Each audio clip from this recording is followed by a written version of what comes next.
ఆ కృష్ణ లీలలకు ఉన్నటువంటి శక్తి ఏంటయ్యా అంటే మనలో ఉన్నటువంటి అన్ని అభద్రతలు తొలగిపోతాయి.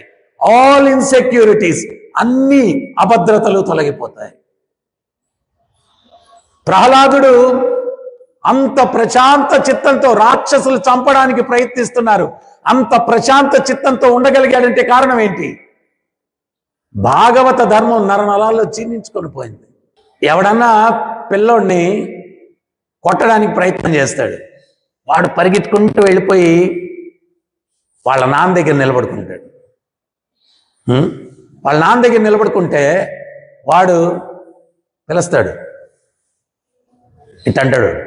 అడేమంటాడంటే వాళ్ళ నాన్న దగ్గర నిలబడుకున్న తర్వాత ఇప్పుడు రారా అంటాడు. ఇప్పుడు రారా నువ్వు అంటాడు. ఎందువల్ల?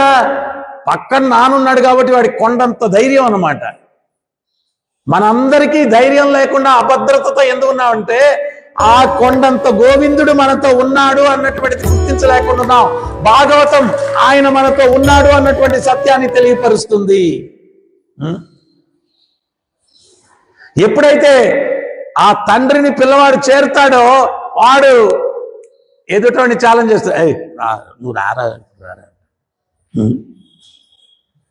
ప్రహ్లాదుడు అదే సర్వత్రా స్వామిని చూస్తూ ఉన్నాడు. అందుకని చెప్పి భయం లేదు.